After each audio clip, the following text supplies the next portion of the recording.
Shit. Thank you, Wild Heart. I'm sorry. Now I'm going to have to put a note in the video that to fast forward to this point. Thank you, Wild Heart. Oh my God. All right. So now I have to kind of rewind and kind of do this over again. Okay. So right now there is a live hangout going on. Bread of Life. A woman, Rebecca, runs the channel. I first came across Rebecca through Pine Creek. Pine Creek was interviewing her for, I think he was critiquing a video, and then they had a conversation. All right, she seems like a sweet lady. Seems like that typical, Christian woman, church going, that I've come across many times, because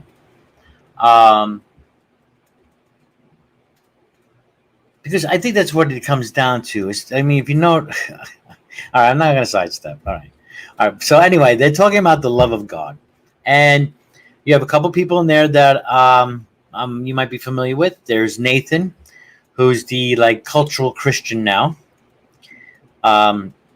I came across Nathan through Pine Creek also, right? Because Pine Creek apparently helped deconvert Nathan from Christianity, but now Nathan has kind of gone back, even though he says he's a Christian, but doesn't believe in the resurrection of Jesus. That the body, that he rose from the dead. So I don't know. I don't even think you could call yourself a Christian if you do not believe in the resurrection of Jesus Christ, because that is, the scriptures says right there, if he didn't, your faith is in vain. So Nathan is a Christian in vain. He's a CIV. Then you got, I think there's Rob. He's some kind of an apologetic. I always make fun of him because well, not fun. He goof around. I goof with him because he looks exactly like Anthony Robbins, that motivational, positive thinking speaker. Looks like him 20 years ago. Rob looks like Anthony Robbins of 20 years ago. About that. Go Google it. It's funny. Yeah. Looks just like him. Well, anyway, okay. To the love of God. So, I had a question. I put him in the side there. Let me see if I can. Let me just go over to that channel. Not many people commenting there because my comments are still pretty visible. So I asked them, and I ask Christians a lot of times, because here's my quote. Here's my question here. If God is love, as defined in 1 Corinthians 13, how do you reconcile it with some of the actions of that same God, apparently that same God, in the Old Testament?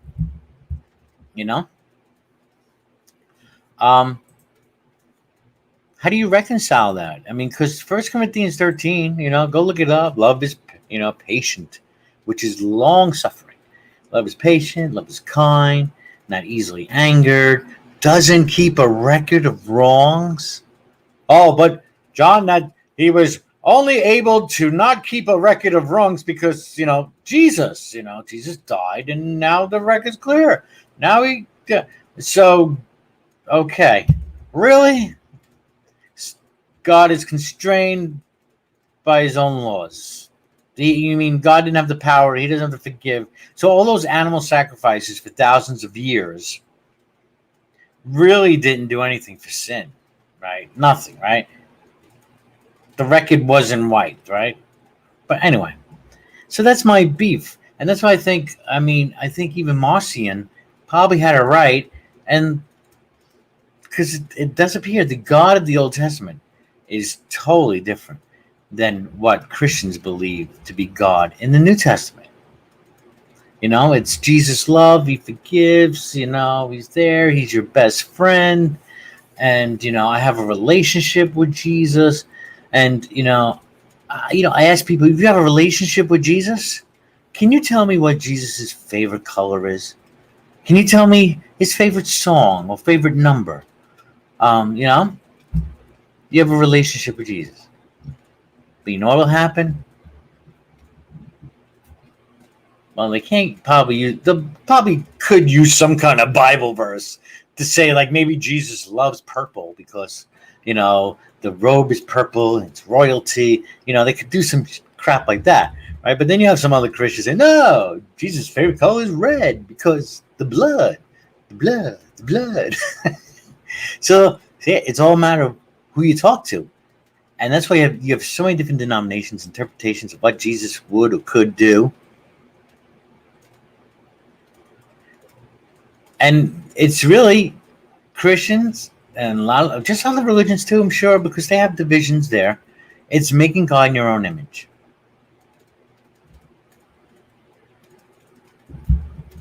And it goes back to saying we are God. I'm not an atheist, folks. So that was one of the points I wanted to make when they're addressing the love of God, because they're the biggest problem, and they discussed it briefly there. That is the problem of evil. That atheists will not come to a belief in Christians' God because of the problem of evil. Because Christians cannot imagine God being evil. The Jews, talk to a lot of the Jews, they don't have an issue with probably God being good and evil. Isaiah 45 says that God created good and evil. Calamity, if you wish to interpret it that way. Still, that's destruction. And we need both. That's what it's all about. You can't identify something without its contrast. You can't identify black without white. You can't identify good without bad, up and down, left and right. You can't identify without the contrast, yin and yang, hence yin and yang. This is how I see it. Not a personal being. It's just a law at work, it seems. Cyclical world, at work.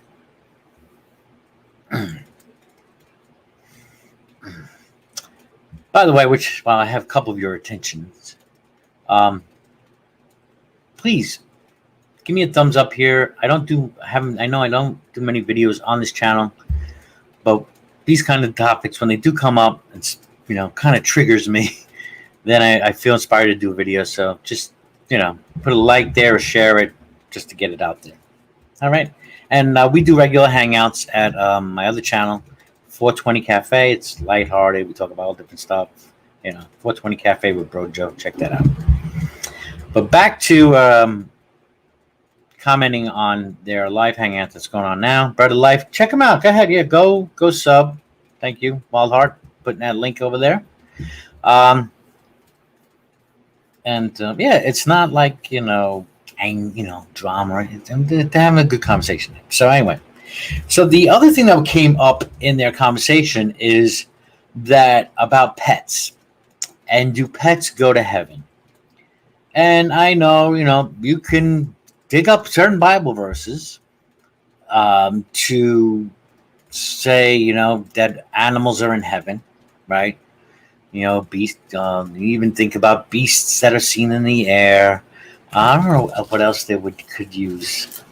They use stuff like, the lion laying down with the lamb. That's what heaven's going to be like. So instead, they take this kind of literal. That there'll be lions and lambs hanging out together in heaven. And it's just a metaphor. It's just that there's going to be some kind of peace, right? There's not going to be no adversaries. There's not going to be no predator prey going on in heaven. I think that's what he's trying to say. But I know people love their people love their pets. And what would heaven be like if I didn't have my little pussycat or my dog with me in heaven? I get it. So yeah, again, you could take, I'm sure, a number of different verses out of the Bible relating with animals, and yeah, say animals go to heaven. But this is kind of where Christian logic flaws and gets kind of twisted. I mean, especially, I would say, especially, if not the Christians mostly, that have a concept of hell or this eternal torment or whatever you think hell is. All right,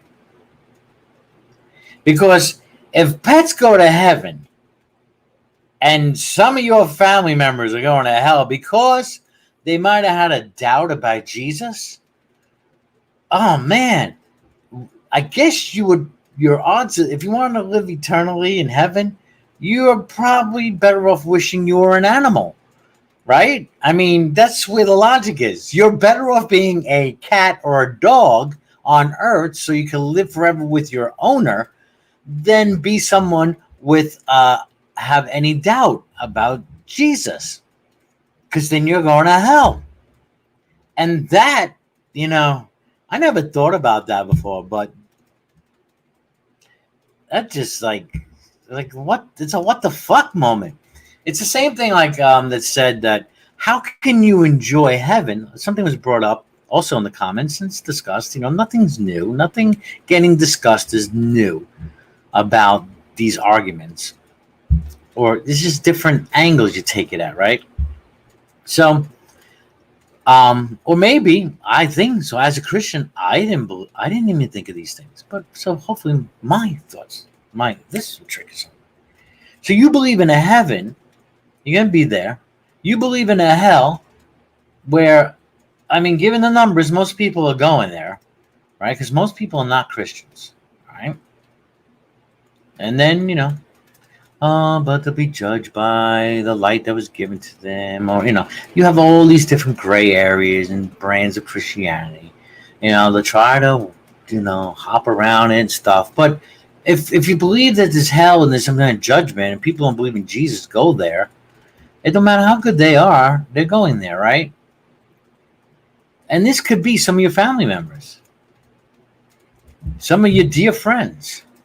So my question is, how do you enjoy heaven knowing that some of your friends are in hell?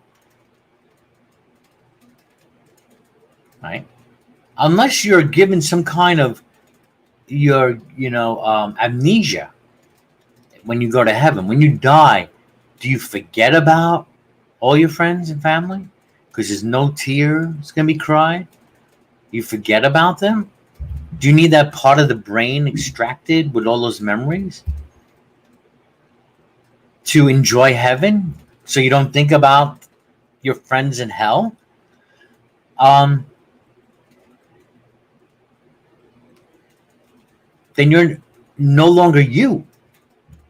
That just takes your whole personality out, your whole identity, everything. Anything about you is gone. You're just, I don't know, some kind of robot. Because apparently you can't sin in heaven either. I don't know if you can sin in heaven. Do you have free will in heaven?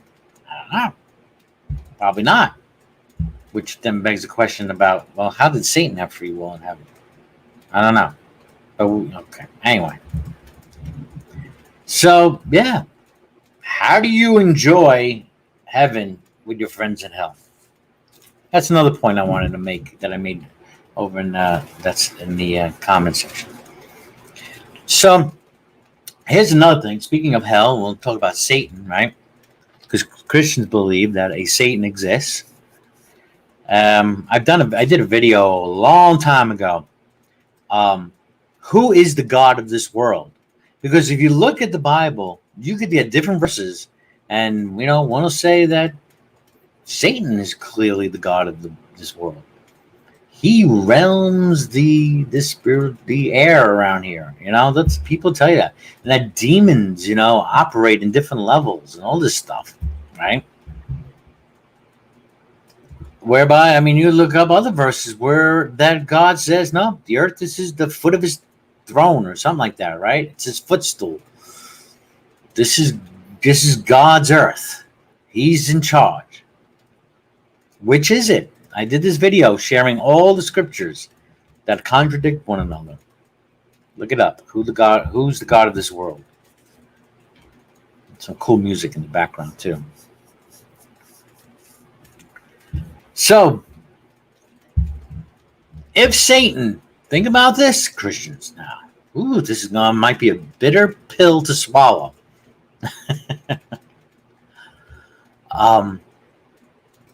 If Satan is the God of this world, and Satan is a deceiver, he is a thief, a liar. I mean, if that's what you believe Satan is, then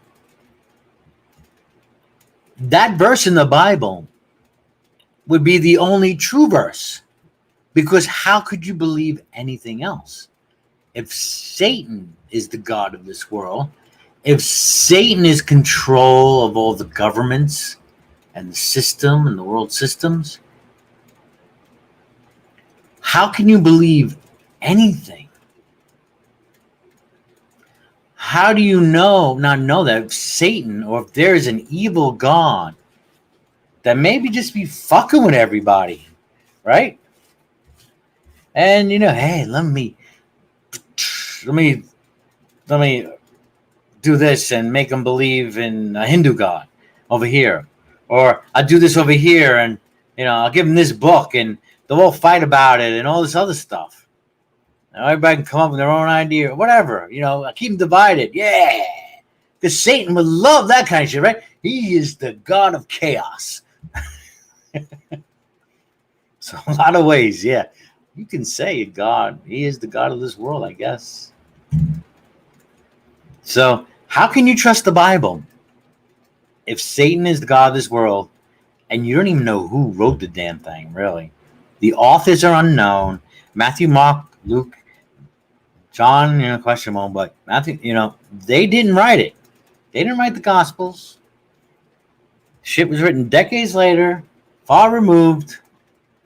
Not saying there's no truths in there. And this comes back down to, I'm going to go full circle back to the beginning of this video when we're talking about the love of God. And again, I apologize for the first few minutes. I didn't have my mic muted. And I thank Wildheart for coming in and telling me.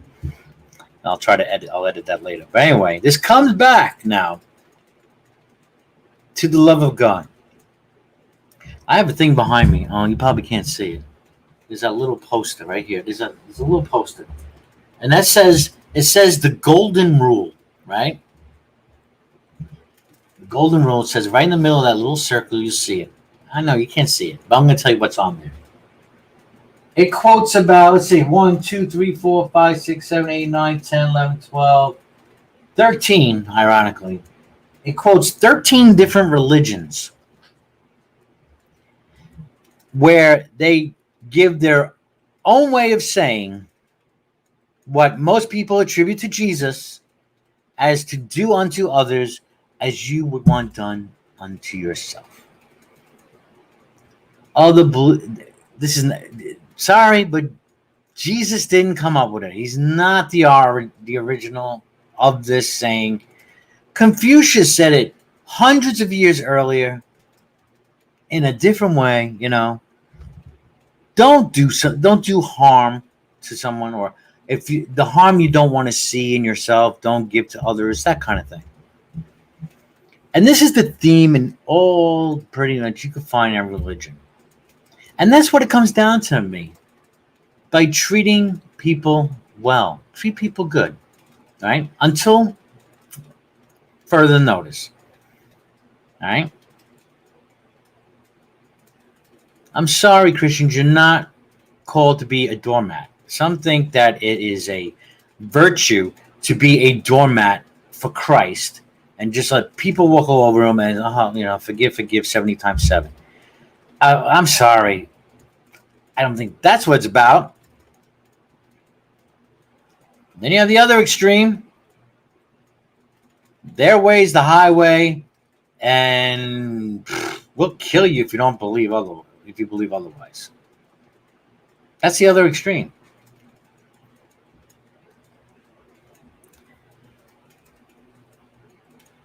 And especially these times now, more than ever, because there's so much divisiveness going on politically, religion, stuff like that. I mean, these are great topics we talk about. Sometimes it gets ugly here, especially on YouTube or on the internet, because people are keyboard warriors and they just want to talk shit. But we need to treat each other well. Look out for someone. If you see someone in need, if you were in that situation, would you want somebody to stop and help you, say? If you were like stranded somewhere?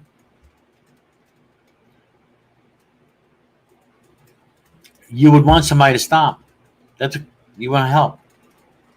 Now, I get it, man. I don't do this all the time. I don't stop. Sometimes I got to be somewhere. Yeah. I think if we're all honest with each other, we're number one, right? You're number one first, which is okay. I don't have a problem, because if you don't take care of you can't take care of anybody else. But I understand it's a fearful thing sometimes to pull over and help somebody, especially if you have some kind of prejudice, right? And other people just fool you, right? You might think, oh yeah, so you just do. The girl needs a hand, you pull over. What could you do? And then boom, you can pull a gun on you, anything can happen, right? So it's getting over fear. Sometimes it's a fearful thing sometimes to help somebody. But we need to think of that more in the forefront. Not so much what divides us, but what brings us together. What makes us the same. We are all human. We all made of this flesh and blood. We feel a lot of all the same things, the same emotions. We pretty much want the same things, right?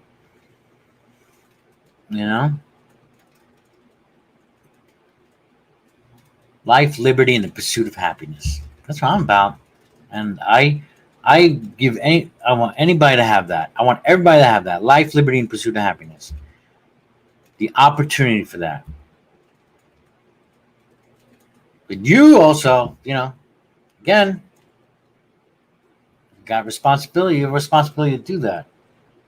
You'll make choices. Make choices. So think of the choices you make, consequences. You got to weigh it all out. Hey, this is a whole nother subject. But it comes down, right? Talking about the love of God, whatever God you may believe in, pretty much comes down to this.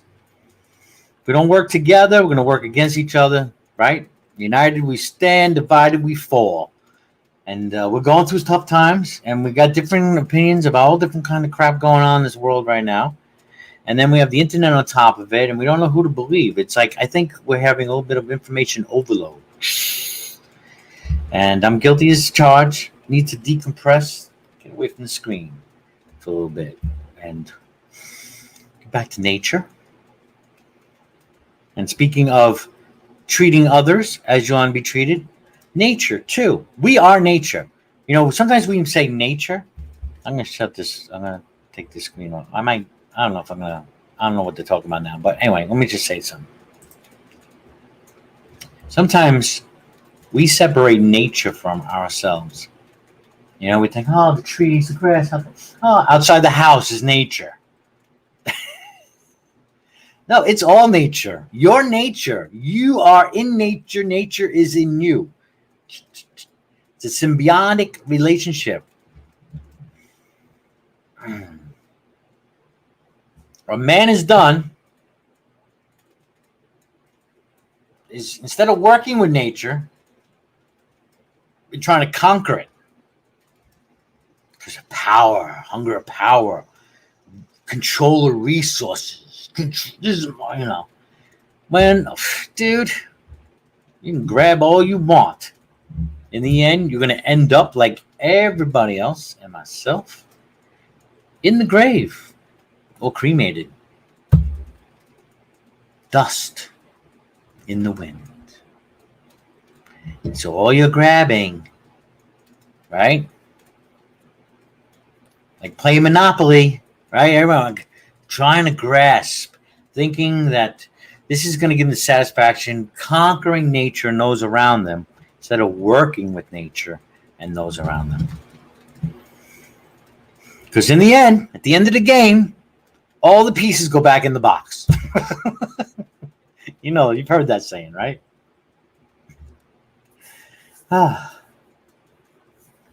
So a couple quick shout outs I'm going to say. Hi, Wild Eden. Thanks for dropping by. St. Tommy, thank you for dropping by. Wild Heart. Richard Madsen, hey, I haven't seen you in a while. Hope you're doing well. What's he say here? Truth is universal. That there are many renditions of the saying that is evidence to a single source of the idea. Accept the evidence without your biases. That's a tough thing. We all have our biases. What do you think of this, Richard? How I see God. Okay, so yeah, I mean, and when I say God, because it's got so much baggage is attached to that word here in the West, because we're thinking, you know, Yahweh, Jesus. But anyway,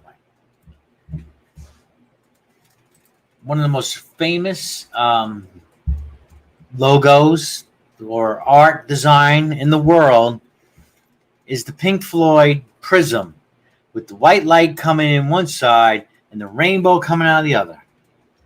And that's how I would see or define religion or perceptions of God. God is light and darkness. But that aside, white light, blinding light, through the prism of our understanding, limited understanding. Therefore, colors, different colors, a rainbow.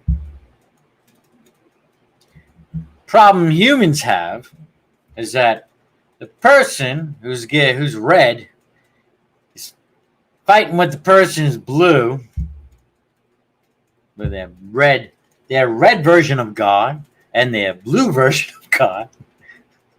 Right away I'm thinking political parties, but yeah, whatever color, right? Fighting on whose color is the better color. Whose color is the right color? Yeah? And then you got the shades of all the different colors. Right? Millions of different shades.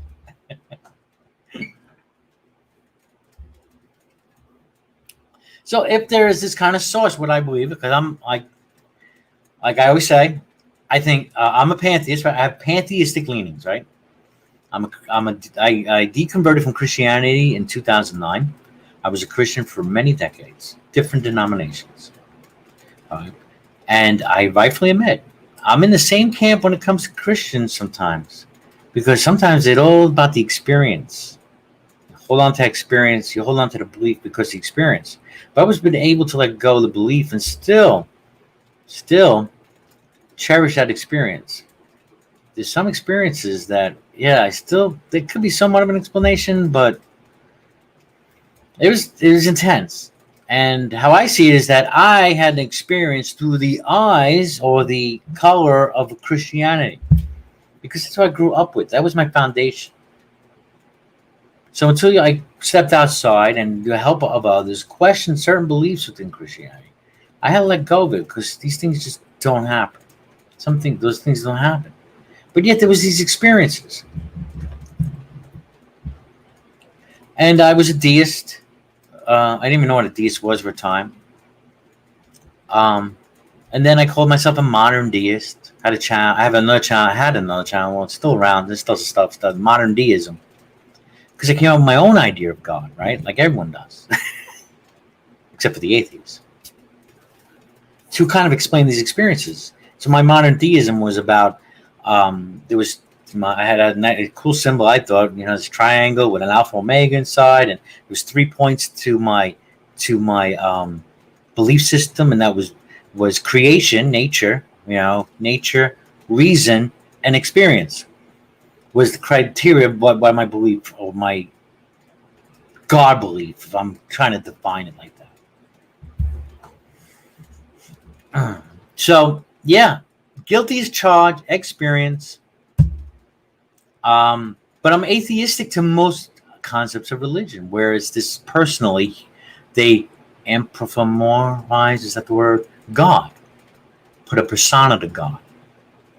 And that's where everybody interprets God, through the persona, because their persona, or the personas of the people that are closest to them, they interpret God or read scriptures through these lenses, right? Because we all got limited perspective. Hence, I think I'm rambling on too much, but I was going to try to keep this short, but I go on these tangents. So I hope you enjoyed the video. I know there's a lot of stuff here. If you liked it, please like, comment, share it. Those, some of you know me. I do other hangouts, 420 Cafe. It's kind of lighthearted conversation. We all hang out. I'm coming back kind of this channel just to do specific kind of topics or responses to videos. I love channels like Pine Creek and Nathan's channel, and I listen to a couple Christian channels. But yeah, always enjoy the conversation. Like to have it here more more focused conversation. So thanks everybody, and have a great day. Talk to you later. Peace. Be good to one another.